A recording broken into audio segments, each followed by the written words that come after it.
Fato é que ontem o governo de Donald Trump liberou, então, ontem à noite, uma série de arquivos ligados ao assassinato do ex-presidente JFK, o John Fitzgerald Kennedy, claro, polemicamente morto em 1963.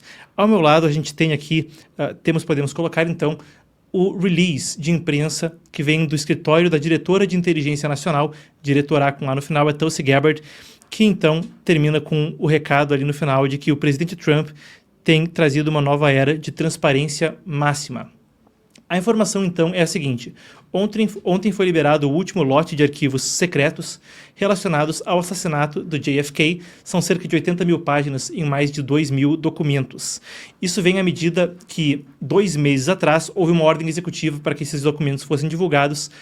Não são só o de Kennedy, também com ordens para que sejam divulgados os de Martin Luther King Jr., entre outros documentos que antes eram ou sigilosos ou foram divulgados redacted. Redacted é aquela famosa tarja preta que vem em cima das informações. Agora isso gera um novo interesse pelos arquivos envolvendo a morte de Kennedy. Entretanto, muitos dos documentos que agora estão sendo publicados e estão circulando já eram disponíveis. Uma parte relativamente pequena deles é que agora vem à tona. Esses arquivos ficaram retidos a pedido da CIA e do FBI. Havia alegações de segurança nacional ou de preocupações por segurança nacional, que também é o motivo pelo qual quando a lei americana, aqui a lei é a Lei de Acesso à Informação, nos Estados Unidos eles têm a FOIA, que é o Freedom of Information Act, significa mais ou menos a mesma coisa traduzido. Quando os documentos são solicitados ao governo e há um risco de segurança nacional, ou o governo entende que há um risco de segurança nacional, se divulga então com a tarja preta acima das informações.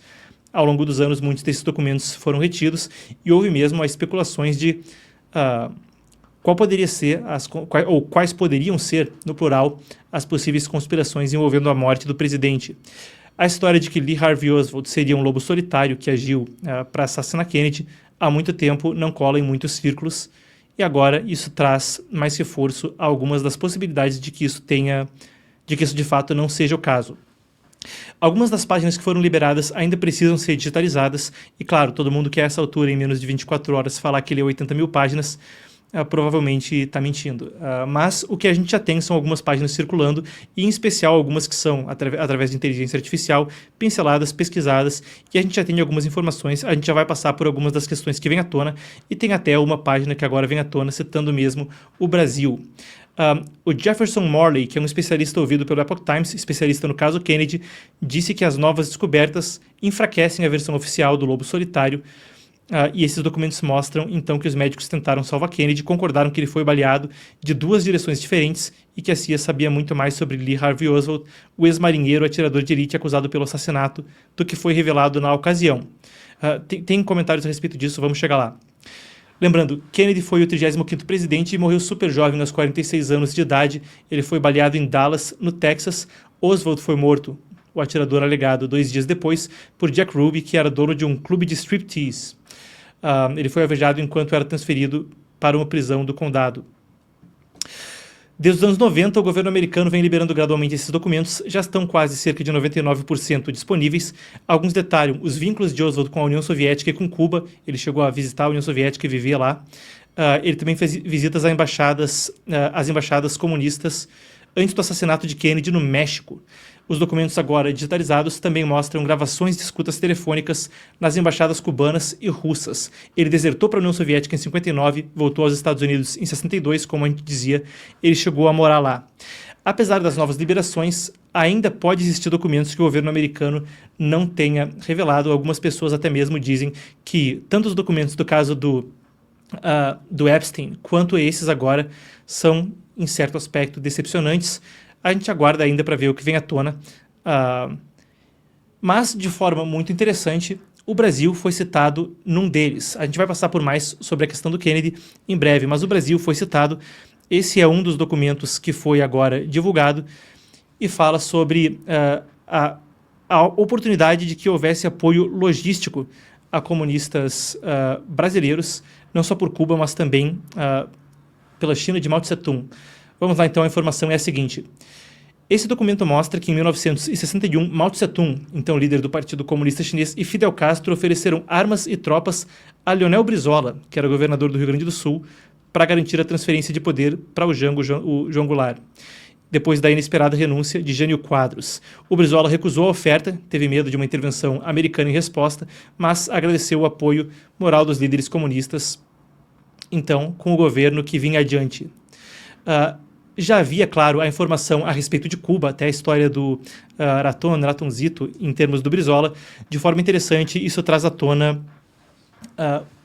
o apoio que não era divulgado do Mao Tse-tung, ou a oferta de apoio do Mao Tse-tung, que ainda não era divulgada.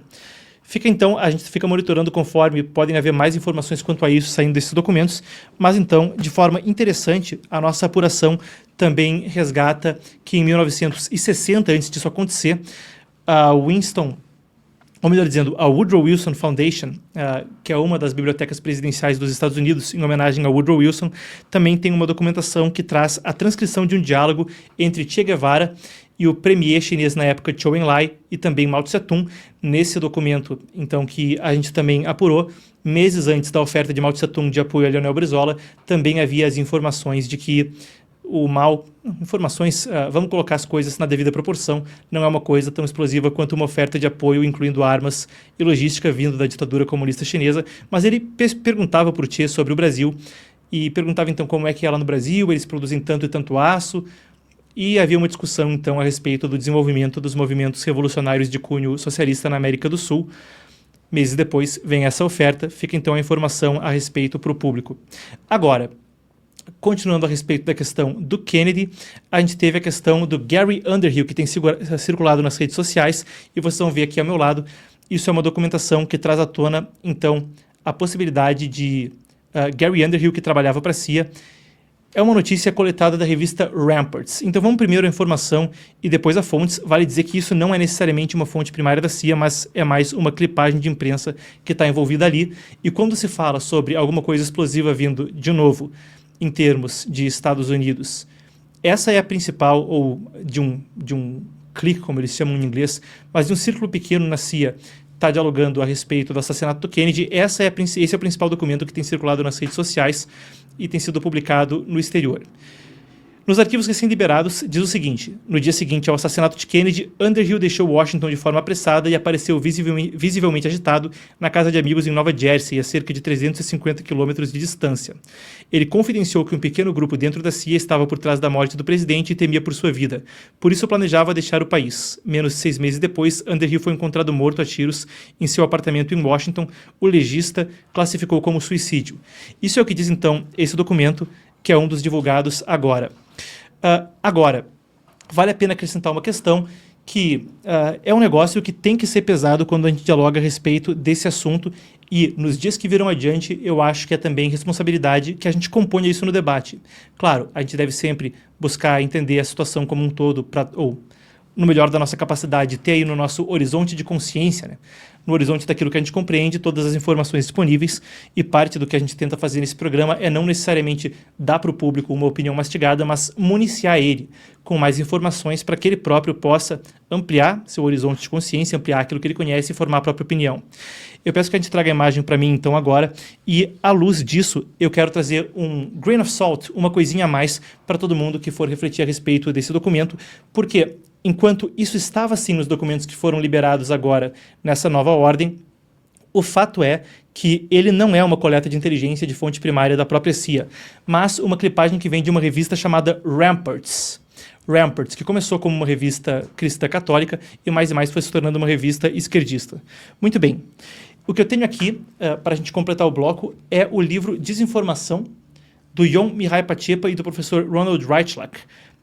O Ion Mihai Pacepa faleceu em 2022, ele era o chefe de inteligência da Romênia comunista, desertou para os Estados Unidos em 1978.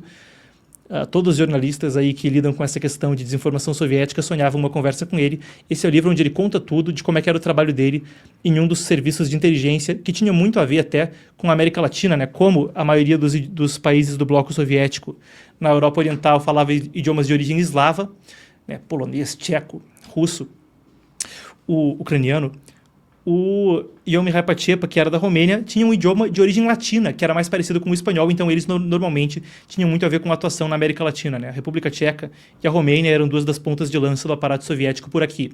Ele desertou em 78, então, e depois publicou nos anos 2000 e pouco, esse livro, Desinformação, junto do professor Ronald Reichlich. Eu tive a oportunidade de entrevistar pessoalmente o professor Ronald Reichlich em 3 ocasiões, que foi também uma oportunidade preciosa, é o coautor. E eles dois, então, a partir da experiência primária do Ronald Reichlich, melhor dizendo, do Yomihai Pachepa, e do professor Ronald Reichlich, buscam tanto falar aquilo que o Pachepa viveu e corroborar isso com fontes acadêmicas. Então é um livro interessantíssimo, eu recomendo vivamente. E por que a gente está falando dele agora? Porque ele tem uma seção larga do livro dedicada a falar sobre o assassinato do Kennedy.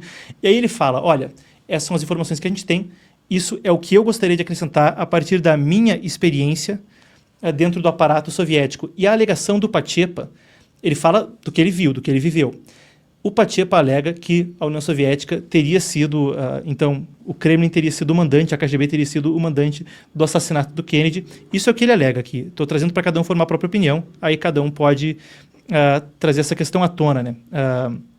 Claro, na época do governo Eisenhower e do governo do Kennedy, também era uma época onde se enraizava o que hoje em dia é chamado de o pântano pelos republicanos, também comentado como Deep State, mas a burocracia estatal americana que se expandia a partir do governo Truman, depois com o Alan Dulles, o John Foster Dulles, o Robert McNamara, são alguns dos nomes que passam por esse debate.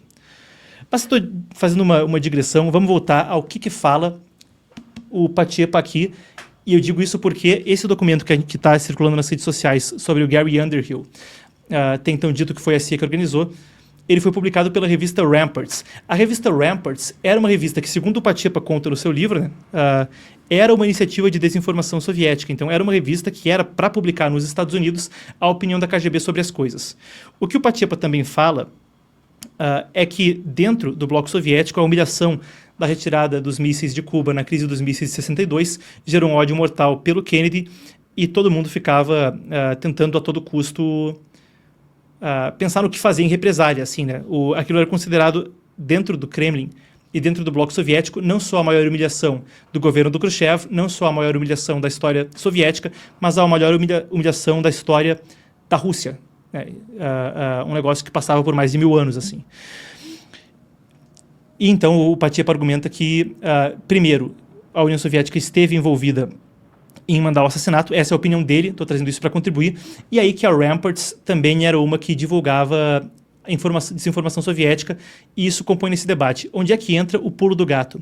Uma das coisas que é dita pelo Pachepa no Desinformação é de que, imediatamente, essa é a tese do Pachepa, assim, de que imediatamente após o assassinato do Kennedy, a União Soviética deflagrou a Operação Dragão, que era uma operação, primeiro, que começou para tentar fazer parecer que o assassinato do Kennedy tinha sido por parte da CIA, e ele diz que ele não sabe, não pode afirmar com certeza quem matou, ele acha que foi a KGB, mas o que ele afirma é que, além de dúvida razoável, a Operação Dragão envolveu todo o bloco soviético para, primeiro, colocar a culpa do Kennedy, e ele fala que nos quadros mais baixos da KGB e do Serviço de Inteligência não se dizia explicitamente se foi ou não o bloco soviético, mas que havia um temor de que achassem que era o bloco soviético, tendo eles feito isso ou não, e eventualmente começassem uma terceira guerra mundial com a União Soviética. Então, por isso, eles começaram a tal da Operação Dragão, que era para criar a opinião pública geral no mundo de que a CIA esteve por trás do assassinato do Kennedy.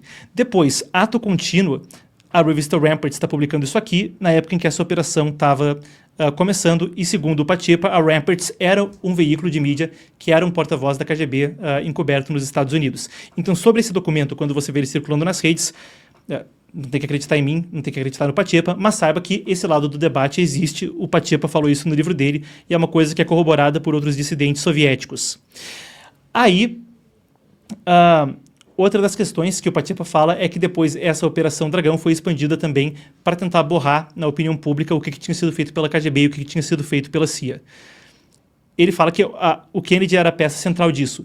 Mas, de forma interessante, ele segue a argumentação falando que o Lyndon Johnson, assim que assumiu o governo, a última coisa que queria era que a KGB tivesse envolvida no assassinato do Kennedy, porque se a União Soviética esteve envolvida no assassinato do Kennedy, aí a gente vai ter que fazer alguma coisa que pode ser uma guerra nuclear. Então, aí, o Pachepa argumenta que se formou a seguinte situação, aqui no livro dele. A KGB queria, de toda forma, que todo mundo pensasse que foi a CIA que matou o Kennedy. E a CIA e os Estados Unidos também queriam que todo mundo pensasse que foi a CIA que matou o Kennedy, porque se fosse a KGB que matou o Kennedy, então eles iam ter que começar uma guerra e ninguém queria isso. Então, enquanto a gente segue aí passando pelos documentos para tentar entender agora, fica essa ressalva. O Patiapa fala isso sobre essa fonte, que é a que está circulando principalmente agora, sobre novidades, a do Gary Underhill, e ele falava que essas histórias eram inventadas na época. Vocês então ficam informados com isso, para ter mais essa no arsenal quando forem formar a opinião de vocês.